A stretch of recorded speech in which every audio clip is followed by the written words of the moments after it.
everything just calmed down, went quiet, slow motion. And then there was a big post at the side of the road with a light on it. And my car went towards this light, still in slow motion. And then all of a sudden, my steering wheel went like that. And something saved me on that day. And I tuned into the healing and everything. And I looked at the sheet. Oh, I could see hands. Oh, I could see hands going on the sheet, like handprints being put on the sheet, and like not sparkles. It was a mixture between sparkles and lights going along the sheet, like along the chakras.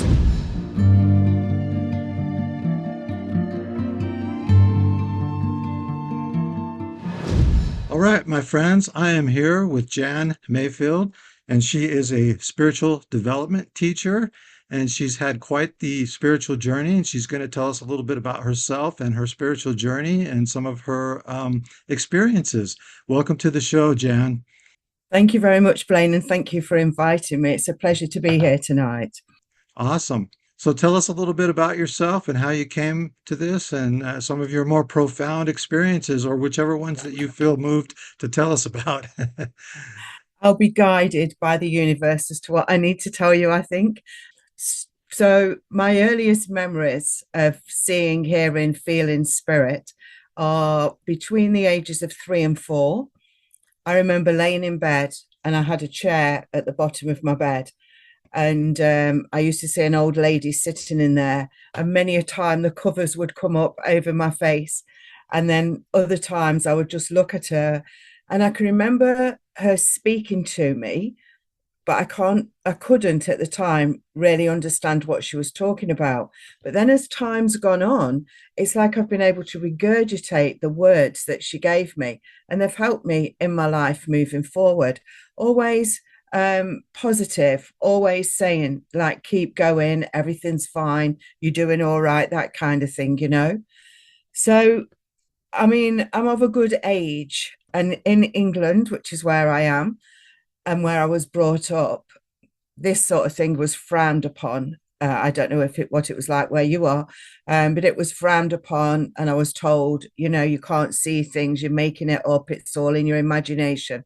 So it kind of just slid for a little while until I was probably 16, 17.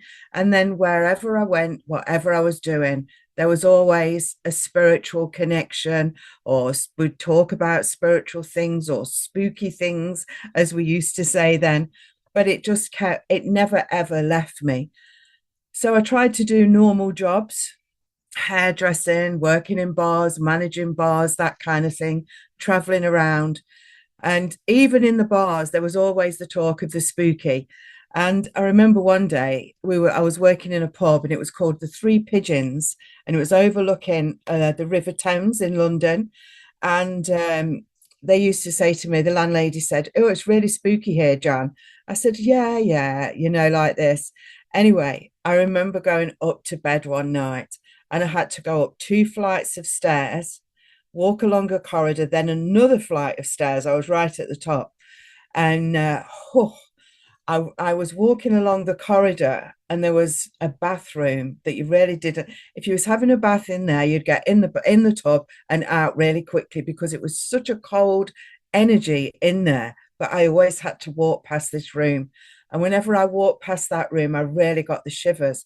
But this one particular night, there was a lady on the stairs, the way that I was going. So I was going up the stairs, and she was on the stairs, a spirit lady, of course. And I could see her all fully clothed and everything. And I started to walk forwards, and she just disappeared. But then when I told the landlady the next day, and as I described her, other people had seen her, the same lady in the same dress. She wasn't transparent or anything like that. She just looked whole, basically. And then I had lots of other experiences in the bars and pubs and different things. And then I eventually met my partner, had 2 children, and kind of life sort of settled down. And I started a teaching career then. I went to college to learn how to teach, and I was an adult education teacher. But my partner died when my children were 6 and 7. So I'd really got to earn the money and look after the children. But the spiritual side was always there. It always kept knocking on the door. It always kept helping me, showing me the way, the voices in your head, and all that kind of stuff.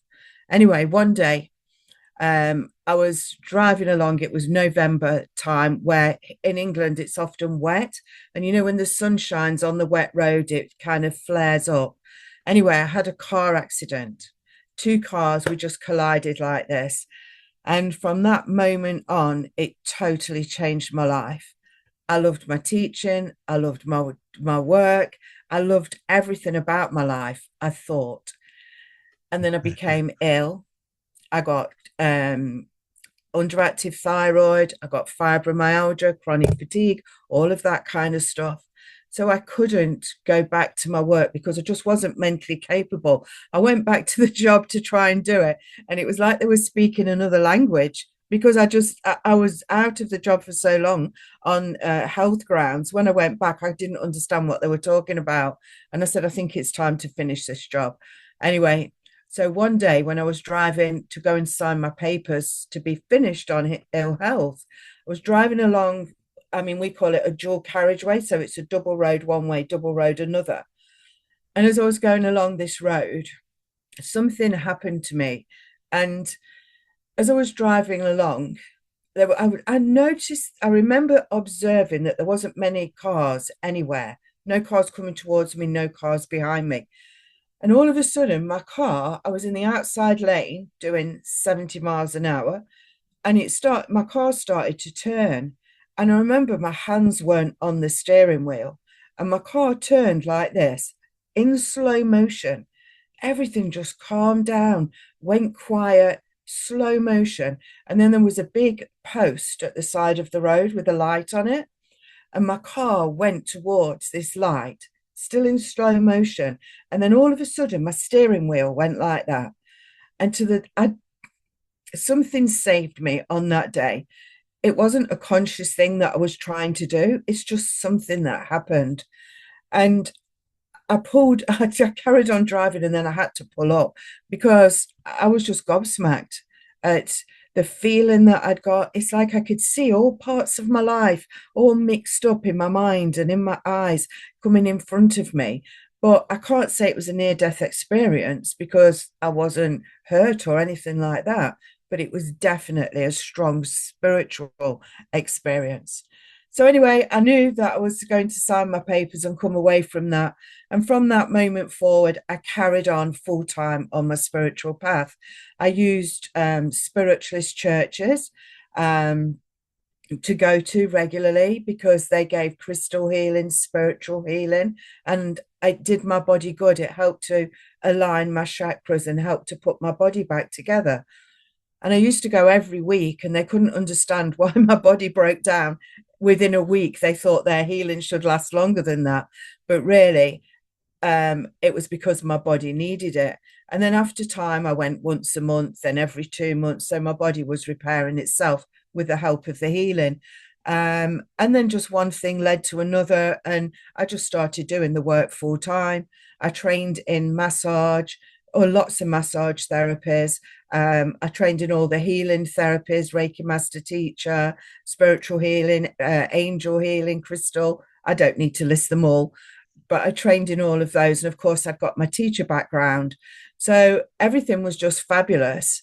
Apart from obviously, I'd lost my partner and I was trying to rebuild everything still. And then I started to put it into order really because so many things have happened. But then I was working with a paranormal group. They asked me to go and work with them. So I am a psychic medium, and I do teach spiritual and personal development. So I used to go and work with this paranormal group, and we used to go around the different places and do all the paranormal stuff, you know. And one day I remember we was in a pub. My whole life was what is around pubs, for the sounds of it. Anyway, we was in this pub, and we were allowed to go in any room that we wanted to. So we went in this one room, and we'd got the meters, where it tells the meter light changes, and we'd got the dowsing rods and all of that. And Right. on the in the corner of the room there was a radiator, and there was odd socks on this radiator. And I remember noticing them, and I thought, odd socks. But we all have odd socks, don't we? The washing machine eats them. Anyway, we carried on looking around. We came downstairs, and somebody said, "Oh, shall we do the board, the spirit board, Ouija board, whatever you want to call it?" So we do it in the most professional way. We say the prayers, we open up, we always close. Anyway, we was moving about on the spirit board, and there was this guy standing at the bar, and he was clearly had too much to drink, which is fine. That's his choice. Anyway, he came over and he stood there, and we were getting words coming through that we didn't understand. So it was either gobbledygook or it was another language. Anyway, this guy said, "Can I come and sit down?" So I said, "Yeah, all right." I said, "But just listen, won't you, and watch." I said, "I can see you've had quite a bit to drink." I said, "It's not a game. We take it seriously." Anyway, we still kept getting these words. And he started crying, and all these tears just running down his cheeks. And I said, "What's the matter?" And it was, I can't remember the language now, but it was, he was fighting in one of the wars, Afghan or Afghanistan or somewhere like that. And the person that came through was the grandfather of a lady who he was had got in his arms, and he saved her while he was shooting actually in the war. So it was this lady's grandfather that came through. A child was killed, and the grandfather said that he got the child really safe, and it was ever so. It was really heartwarming, and a lot of people knock the spirit board, but I've had some amazing experiences from it that really, really help people. Yeah, Um, I've and the, seen I I've heard, yeah, people say don't mess with that and so on, but it sounds like the way you're doing it, you're doing it the proper way, I guess, so that negative entities can't come through. exactly. And we close in prayer. But let me just tell you what the odd socks were. In that war, he'd had his leg blown off, so he Oh only no. needed one sock. So that's where the odd sock came in. And to me, I can still feel it now, all the emotion connecting to that. So I carried on in my life, just doing the massages, healing people, and all of that. Then I got onto teaching, um, personal and spiritual development, because I believe that they both come together. I think if somebody's on learning their spiritual path, they still need to be balanced in their personal life and the personal beliefs and everything. And it took me 2 years to recover from all of my stuff from the car accident. So whenever anybody comes on to my spiritual and personal development, I always say, take 2 years. And that gives people breathing space to help themselves instead of thinking they've got to do it in 6 weeks or 8 weeks. I've had some amazing results with that. One lady started on the course. So I do one course called Realign to Your True Self, and that's personal, but then they move on to spiritual development. She hadn't been out the house on her own for 12 years. She'd never been in a coffee shop on her own. She hadn't had a job for 12 years, and everything else she hadn't done on her own for that Oh amount wow. of time. Anyway, after doing the course, I think she'd done it 4 times, and it's like a progression within the same course. And she's now been to the theatre on her own. She spoke at 2 funerals. She's been on a train on her own, into a coffee shop on her own. She got a job, and it wasn't enough for her, so now she's got another job with that's Awesome. better for her. Amazing. It brings tears to my eyes when I think about her, because she says thank you to me, but she did all the work. I just gave her the tools. Yeah, Absolutely amazing. that makes it all worthwhile, doesn't it? Oh, it does. And teaching is all about seeing the results of the people that are learning. It's just Yeah. amazing. I'm trying to Yeah. think of any more paranormal stories that I've got. Um, but they're all sort of jumbled up. Another time, I was in a graveyard cemetery, And That's a good spot to and have a paranormal experience. it is. It was connected to a building, not a church, connected to a building. Anyway, we was in the garden of it, and there was trees around the edge. And I noticed that when we were talking, one of the trees was moving. And I said to this guy that I was working with, I said, "Hey, look at this tree. There was no Wow. wind, no breeze, nothing." Anyway, we stood there and we started talking. I know this is going to sound really strange, but we started talking to the tree, asking it questions and saying, "Move for yes" or "move for no." And it did. The branches started shaking whenever we wanted either a yes or a no answer. It was absolutely amazing. You had to be there, but it was amazing. Wow. So things like that.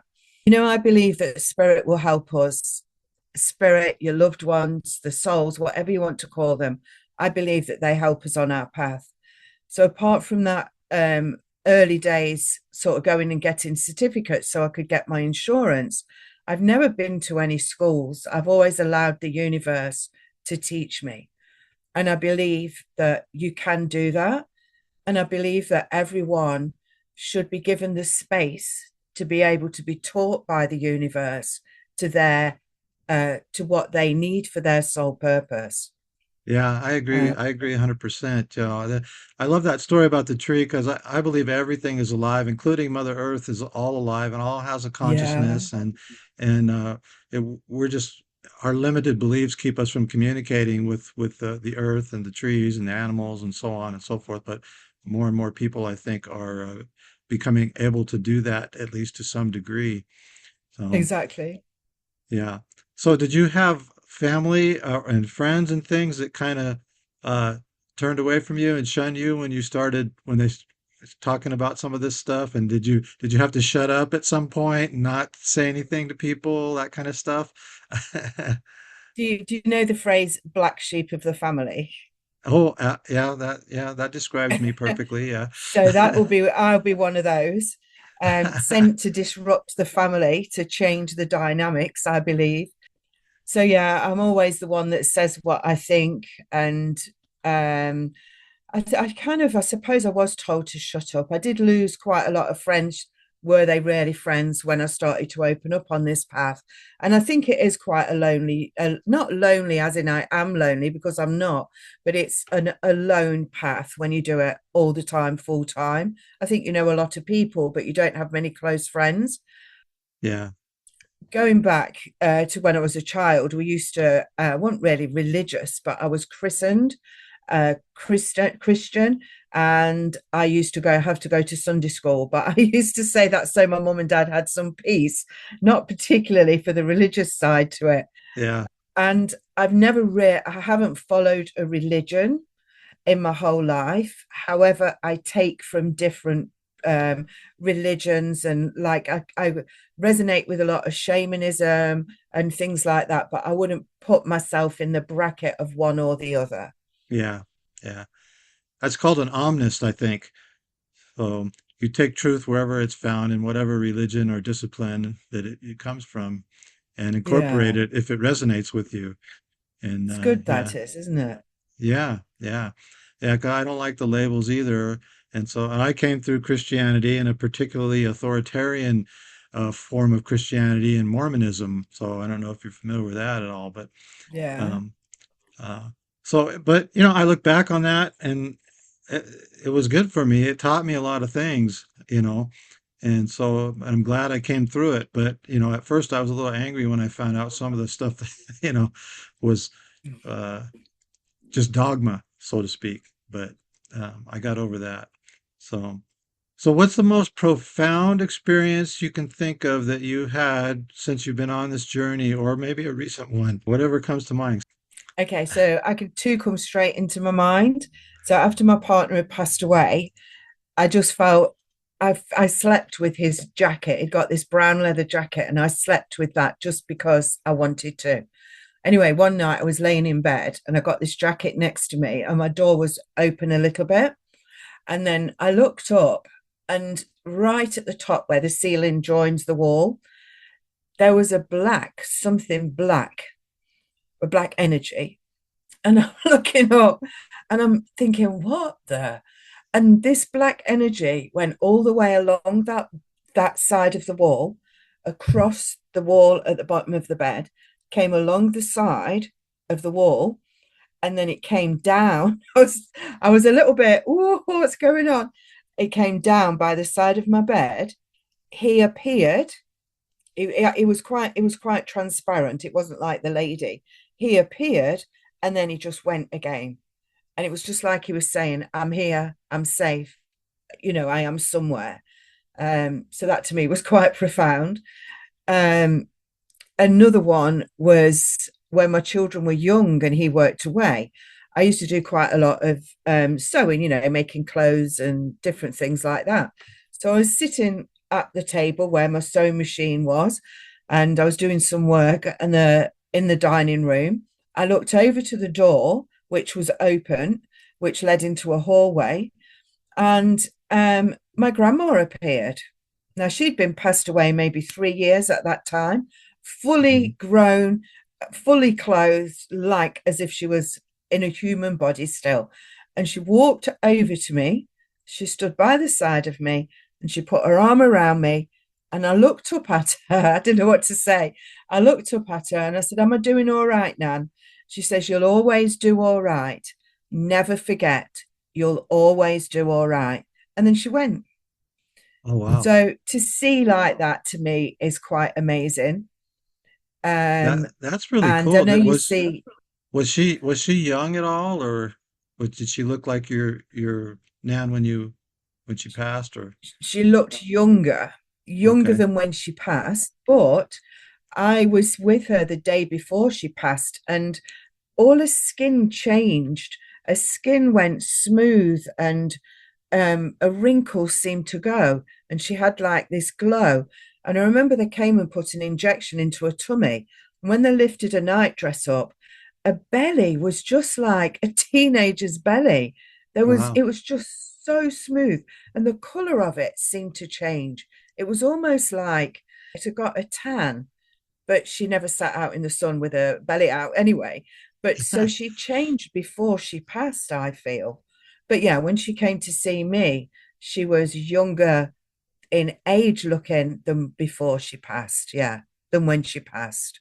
Yeah, Yeah. I've heard that before from others in situations like that too. So I was just curious, but um, that's a really cool experience. And what she said, I, that's a really profound statement. People need to hear that, especially in this day and age, that you're always going to be all right. Everything's going to be okay.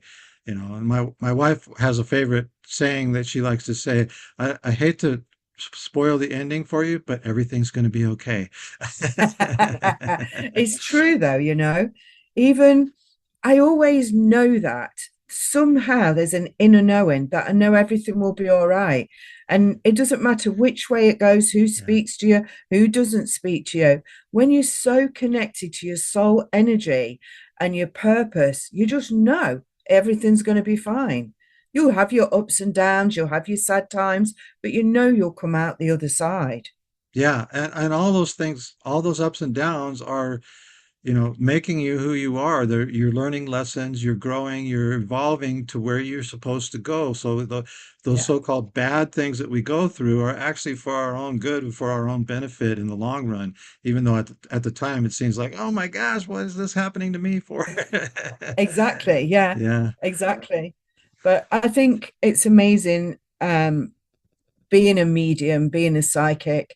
I think it's when you bring people through and give their family messages of love and just give them a few little words that help them in their life. I remember when I did my last event. So it was in a big hall. So I was on the stage giving a message to this lady. This lady had come in late. So she kind of disturbed everything, but it didn't matter. I said, It's fine, just come and sit down. She said, Oh, I didn't know whether to come or not. And I said, It's fine, just sit down. Anyway, I carried on giving my messages to the people. I knew I was going to her because I'd just got that feeling. Anyway, I did go to her and I told her two of the things that I told her made her cry, but they were just words. So one of the words I gave her was Blackpool, which is a place in England. And then I gave her, liver, the food, liver and onions. And I don't know if you eat liver and onions over there, but people do here. And it's not, I don't eat meat. So I'm like, oh, they're giving me liver and onions like this. And she started crying. So the place was where a brother lived. And it was a brother that had passed very recently. I found out afterwards. And that the liver and onions was a meal they used to eat every week, once a week together. So it just touched her heart and it just made the tears come. And when I think you touch people, when you bring just small bits of evidence through, and you realize, and I think anybody learning to be a medium or working on their mediumship path, they should remember always give what you get. Don't think about it. Don't put your stance on it. Don't think, oh, I can't just say that, because you can. And that's what you give to the people, what you're being given, because that's what their loved ones want them to hear. But yeah, it was quite sad. That was sad, happy, sad. Yeah, that's awesome. Yeah. I'm learning that from doing these interviews too. When I first started, I was trying to control everything, too much, and it never worked out like I wanted it to. And I realized that I just need to let, first of all, I need to accept whoever wants to come on. And I had a Mm-hmm. hard time with that because sometimes I would be going, well, I don't know if this is right for my channel audience, that type of stuff. And it's like, no. So, and I realize it's not me, it's spirit or higher self that's orchestrating things, and I just need to put on whoever's going to come on and let them talk. And even if I disagree with something, it doesn't matter, because the audience can decide for themselves. Yeah. And and because my mission here, and I've said this many times, is that to bring this information into the mainstream consciousness more than it already is. It's already coming in now, but it needs to more so, I think. So because It you and does. I have had those experiences where everybody thought you were crazy or nuts, or or you're just way out there, and that's I changing did. though. It definitely is changing, and the younger people that are coming through now, or the people that are coming through now, are a whole Yeah. lot younger. Most of the people on my development groups are late 20s, early 20s, some of them. And when I'm working on TikTok, I do quite a lot of work on there, and the younger ones, 20s. I've got a girl 22 today. She was on there, and she was, oh, my granddad's passed away. Can you just give me a little message? And he gave her the most beautiful message. And she said, oh, that's made my day. But she believed, she wanted to develop as well. So it's important that you help those people because they've got nowhere to go. A lot of them don't know where to go to develop. I don't know what it's like in America, but there's no divide really, is there now, when you can use Zoom and all the other whatever you call them, rooms and different things. There's no divide. We're all together. Yeah, there's a spiritual awakening definitely going on here in America and all over the world, I think, too. And I've been talking to Yeah. people all over the world. I have another interview coming up with a gal in Lithuania, and so Mm-hmm. and I just interviewed Yeah. another gal from Bulgaria originally. I think she's in the UK now, but and so yeah. There is a spiritual awakening going on, but there's also a divide. There's people that want to cling to the old ways and the old thought forms and what have you. And so, um, but yeah, I definitely can see a change in energy and in people and the young people coming in. Yeah, they know things aren't right. And sometimes they don't understand why or what, and they may do some things that probably aren't the best way to go about it, but they know something's wrong and things need to change. And so, I don't know. Exactly. Yeah, but And I believe that a lot of the change comes from within inside as well. So people yeah, need to find that connection to the soul. That's what I believe. When they find that connection to the soul, then everything else, that's when it all falls into place, and they kind of have that inner knowing that everything they're doing is right. I can remember, a few years ago, I'd got my business, and oh, I don't know how it all happened. It just seems to be a bit of a blur now. But I ended up going to Turkey, and I went on a break with a couple of people for a few days. Anyway, I went back again and I just thought, I'm going to live here. So I gave everything up and I went over there to live Wow. for 4 years. But when I was over there, well, before I went over there, let me just start at the beginning. I'd had a past life regression, and I was this little boy who was living in, I call them reed houses, where they get the reeds from the river and make houses. And I was this little boy, and I'd got one of these, like a hay fork, and I kept trying to stab the chickens in a pond. I was really naughty. The ducks in a pond. I was really naughty, a naughty boy. And my granny was plucking the chickens. But anyway, so she put all the chickens into a basket onto this little carriage, a horse and carriage cart, and I had to get on and take them to market. But it all went black, and I must have died on the way to market. They couldn't get me any further in my life, so I died as a young boy. Let's fast forward to Turkey now. That was about 5 years. Then I went to Turkey, and a friend came over to visit me, and she said, "Oh, I want to go to such and such market." So I said, "Oh, I'll hire a car." So I hired a car, and we was going down this road, busy, like 5 lanes either side. It was really busy. And we'd got directions written down, no sat nav. And she said, "Turn left at the traffic lights." But I went straight on. She said, Jan, what are you doing? We're supposed to go left. We're supposed to go left. We're going to get lost. I said, "It'll be all right." So anyway, I kept driving, and I thought, I thought I better turn off in a minute. So I turned around to go back onto the other way, and I looked down here. There was reed houses. There Oh, was wow. actual the same reed houses that I'd seen as a little boy. And there was a lady, it was like that went in slow motion as well, funnily enough. There was a lady, she was carrying them. She'd got them all through her shoulders. They'd been and cut them down, all the reeds. She was carrying them. And I saw all the houses. They were down in a valley. And oh my gosh, I went cold. I got cold sweat running all over my body, goosebumps. You know how you get your spirit goosebumps. I'd got all of that going on. Even my friend got goosebumps. And she said, "What was that?" And it was exactly that. So anyway, we'd went around the market and that was it. But there's more lives that are past lives that I've had in that country, and I've found them through past life regression. But I always knew I was supposed to be there. And whilst I was there, I wrote a book. I never went with the intention of writing, and I was always the worst at English at school. But I wrote a book, and then I had it published. And when I had the book published, I came out of Turkey. And at the exact same time, my sister passed away. My dad got Alzheimer's. So I really needed to be back in England to help my mum, you know. So Yeah. hence me still in England and not ventured off anywhere again yet. But that time in Turkey, I had some, oh, just amazing um, experiences, and all they used to say I look Turkish, although I've got blonde hair.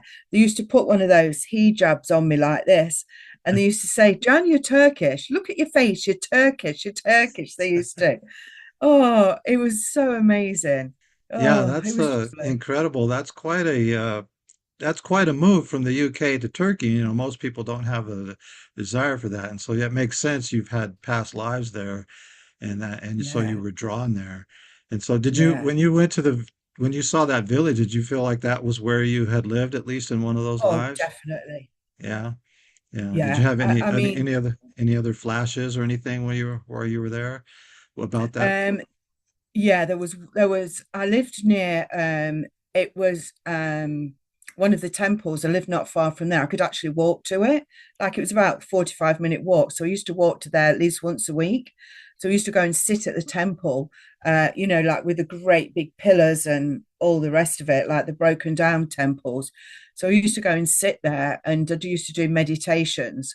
And I used to somehow be able to feel the energies of what went on before.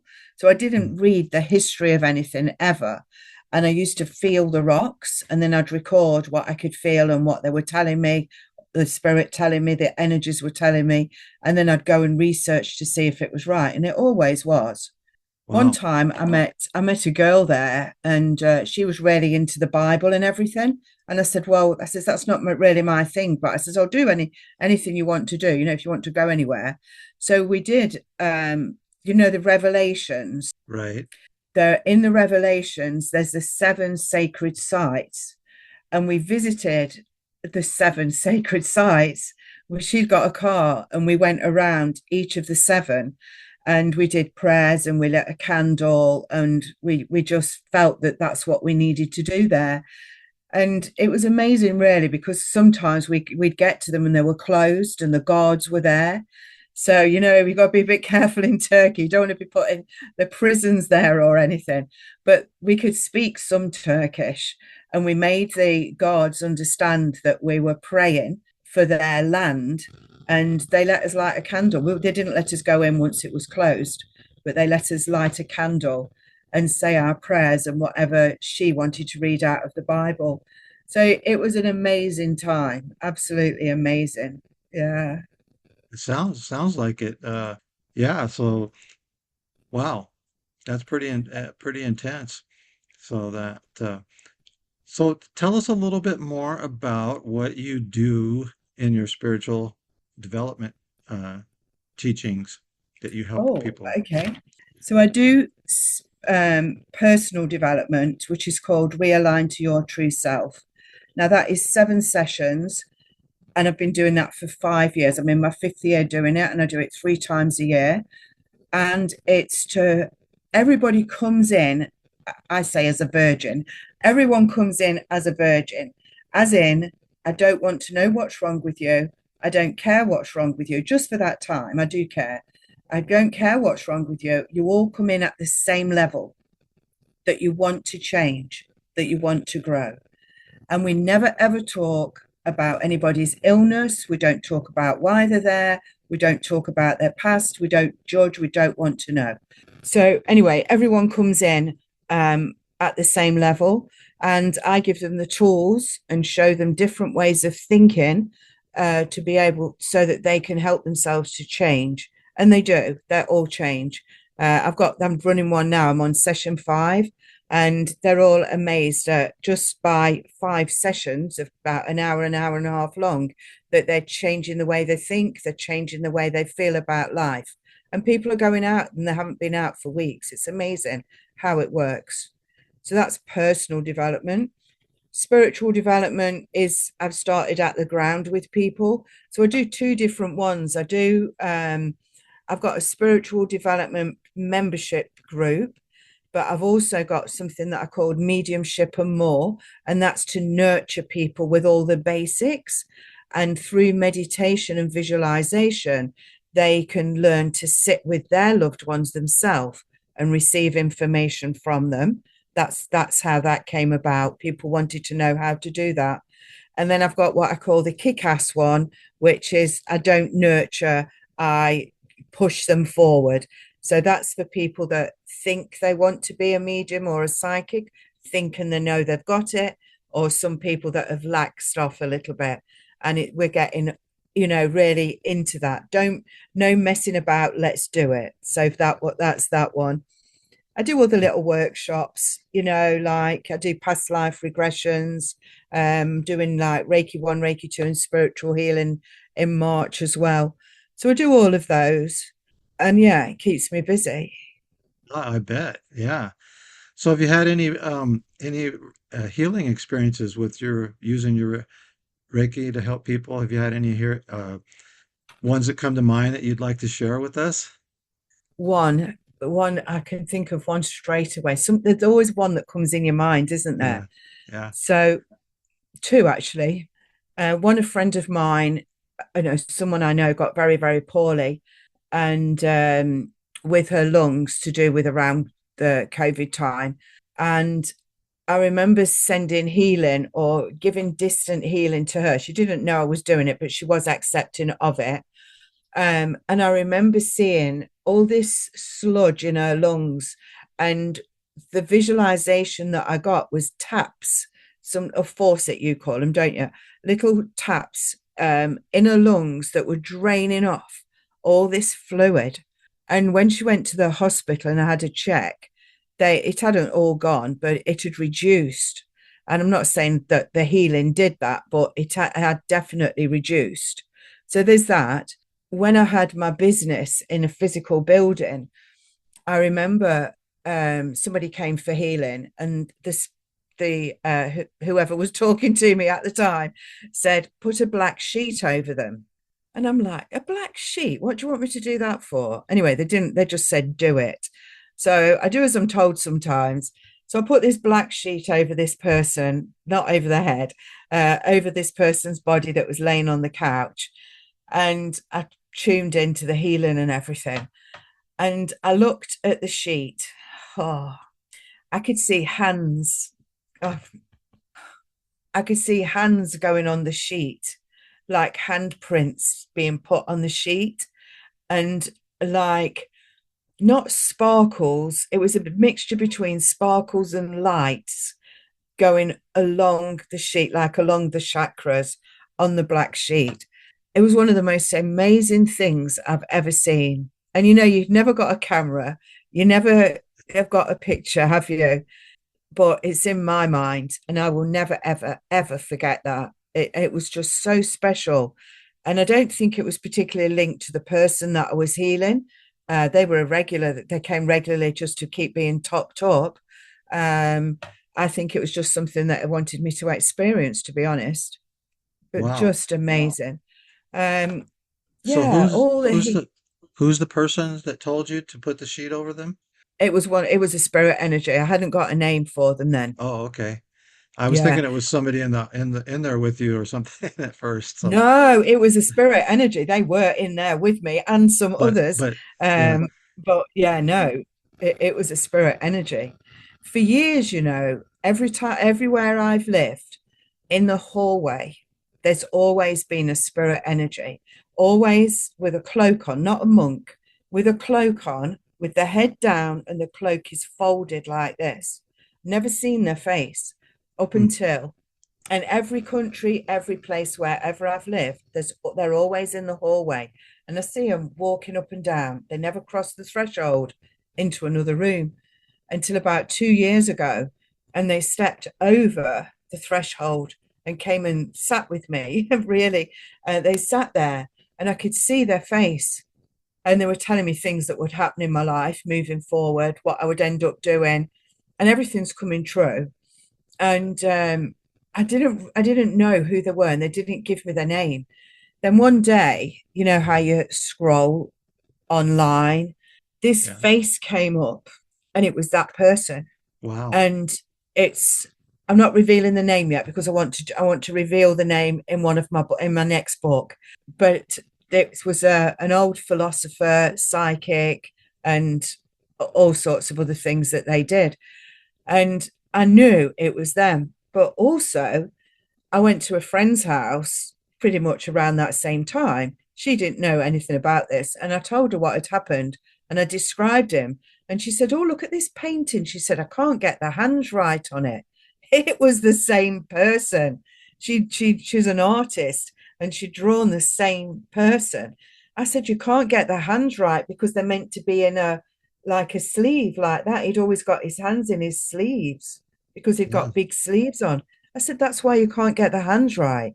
So she took the hands off, painted them out, and just put them in the sleeve. It was amazing. Things always join together if you let them. Yeah, those Yeah, synchronicities, yeah, they show up if you let things flow, stop trying to control everything. exactly. Let things Yeah, work out as like they're supposed to. Go with the yes. flow, as the saying goes, right? Oh, definitely. I love the flow, don't you? Yeah, yeah. Well, and I'm a very analytical type of person, and I'm always trying to control it, and that's been a hard habit to break throughout my life. And Uh, so I'm much better at it now, but I still have a tendency to want to, revert back to that. Let me So, tell you a little story about my dad. okay. I just need to get my crystal ball. All Not right. because of the ball, because it's sitting in here, what I need to tell you. So, my dad passed away about 5 years ago. And when I needed to buy a new car, and I said, "Come on then, Dad, come and help me. What shall I get? What shall I do? Give me a clue." The previous car that I'd bought, he'd given me some letters and things, and I knew when I got the right one. Anyway, this one, he gave me LA, right? Uh-huh. And I thought, LA. I'd kept looking at cars, looking for the make LA, looking for the license plate with LA in it. Couldn't find it anywhere, nothing. But I could hear him laughing, and he was a bit of a joker. So, anyway, this one day I went to a different town and I was going down some country lanes. I ended up in another, and I looked at some cars. There was nothing there that I thought was to do with this LA. So anyway, I could still hear my dad laughing. So over the course of a few days, I went to a town past where that car place was, and I thought, oh, I'm going into a coffee shop, but there was a sports shop on the side, selling sportswear, you know. Anyway, I thought, oh, I could do with some trainers or something like that. So I went in and had a look. And as I was looking around, I saw some sketches, and there's my LA, Right. Los Angeles trainers. So my dad was laughing and joking. He wouldn't tell me anything about the car, but he gave me the trainers. So he was saying, get your trainers and walk. You don't need a car. That's what I believe he was saying. When I got back home, this was in the middle of the floor, the Ah, the Joker Joker. card. Yeah. Yeah, that was in the middle of my bedroom floor. So he didn't help me buy the car. He was just joking around. But it was so, you know, again, one thing leading to another, leading to another. He does help me a lot. He's around me a lot. I love that Yeah, story. Dad was yeah, still having some fun with you. exactly. It is lovely. Oh, Awesome. it's so So special, isn't it? yeah, yeah. Yeah, once you open up to this stuff, things just happen, and so it's cool and then you start looking out for them a little bit more, whereas before you were like shocked, like what the heck is going on here? So, tell us the name of your book again, and I will link it in the description when I post the Okay. video. So it's called Zoetic Soul. Oh, okay. Nice. and and then I wrote a journaling for 30 days, which helps to feed people into their spiritual path. Yeah. Literally, it's just journaling posts for people to check in with. And then I had this other experience. Have we got time for this? Oh, absolutely. Go ahead. So I can't remember the timing. My timing might be a little bit wrong because I Oh, don't that's all really right. keep all those details. I keep more spirit details than mine. So a few years ago, the universe, something said to me that there's going to be a new wave of angels and you will put them out there. And I'm like, absolutely not. That's way out of my comfort zone. No, no, no. But it kept coming in every now and again. The new angels are coming. The new angels are coming. I'm like, no, I'm not doing anything like that. Anyway, one day I was sitting writing number two, Zoetic Soul, and the angels are here. I got that really fast coming to me. Now, I do a lot of trance work and things like that, and there's a lot of trance in my books. Anyway, they said it's the Z angels. And I'm like, Z angels? And I thought, hmm. But the thing is, with the Zadkiel and Zafkiel of the archangels, I always like the Zs. I've always got a thing for Z. I don't know why. Anyway, so Z angels came to me, and I had to stop writing that, and I wrote this. So I wrote this book, and the first bit of it is all about angels and me thinking that I'd never had any angels in my life. I don't resonate with angels. Angels aren't in my life. But that wasn't true because when I look back on my life, there had been a pattern of angels in different ways, different forms. So I wrote about that. Then they started to give me angels, and they gave me angel names, angel colors, what the angels would do, how they would work with people. But I think it's a bit before its time because I tried to get it out there, and a lot of people really resonated with it. But then I got blocked off of Facebook for being spiritual. Oh boy. So all of that got lost. So I thought, right, that's not meant to be yet, but I'm going to start using them with my spiritual development group. So on my website, there is this one and little cards to go with it, and another notebook um, that is a bundle. So that's a bundle on my website. At the moment, it's on offer. But the people that really resonate with these, it can help with your mental health. They've got, you can use them with children. One lady even had a tattoo on her arm. This tattoo, Oh wow. she Wow, that's actually put a tattoo on her arm here, a proper one. She went and had it oh, done okay. because this one's called Try Loose. And she resonated so much with it. She said, I've got to have a tattoo, John. I've got to have a tattoo. And she did. She's got a tattoo on her arm. Wow. Amazing. But Yeah. sometimes you've got to go with what you're being given, regardless of whether you think you want to do it or not. Yeah, yeah, we try to resist sometimes if it doesn't fit into our current paradigm, it's like, no way, I'm not doing that. But Yes, but yes, they'll but the your higher self or the spirits or whoever will keep knocking on that door until you go, okay, okay, okay, I'll do it. I'll do it. ex- exactly. It's how it goes sometimes. So It is for sure. awesome. Well, it's been a pleasure talking to you. Is there any message that you or anything, any parting words before we go that you would like to leave the audience with? And take your time. No, we're in no hurry. So, So to start with, I think it's so, so, so important that you connect to your soul, that you connect to your soul as much as you can, because that will guide you in the most profound ways most of the time. To trust and believe. A lot of people will tell you that you need confidence. I don't believe in confidence. I believe confidence is perceived by someone else. I believe that we need to trust and believe what we're doing is what we should be doing, wherever it's coming from. You can't make confidence, it's what somebody sees in you. Um, to keep doing what you're doing. And if you feel like you're being pulled off your path, you're being pulled off your path for a reason. And that's probably because you're thinking too much as a human and not enough to your soul.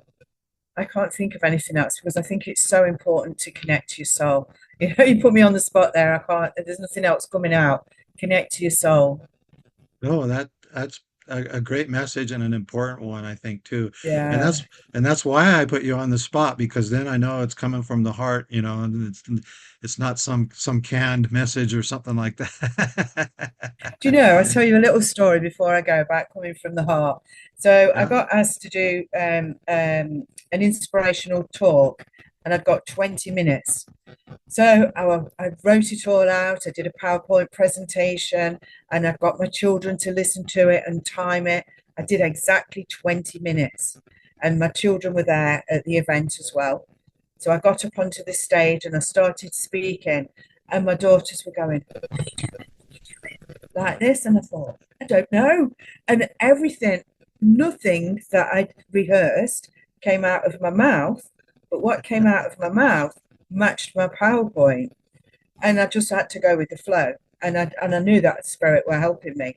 Anyway, when I'd finished, people came around me and said, oh, thank you, thank you. But the main thing I took from that was they said you were speaking from your heart. They told me that. And it was, if I'd have carried on the way that I'd rehearsed it, it wouldn't have felt the same to people. So always, always, that's part of the message as well. Speak from your heart. It's important. Yeah, Yeah. it is. I used to give talks in church when I was a churchgoer, and yeah, I would write out what I was going to say, and nothing would come out. And it got me in Yeah. trouble. Got me in trouble a few times because I said some things that, you're not supposed to say in church, like cha challenging some people's, paradigms, so to speak. Yeah. It's good to do that So though sometimes. I've learned that making videos too. When I make a video, I've done some where it was more, canned, and I had my papers that I could actually, look at and read from and stuff, and the video just didn't come out the same as when I just speak from the heart. So that's a great message, Jan. I appreciate it. Again, For I having really, me. I really appreciate you coming on and Good. taking the time. And it's been a pleasure talking to you. Thanks for being on the show, Jan. I appreciate it. And thank you for having me. I've really enjoyed it and finding out a little bit about you too. Thank you so much. Thank you.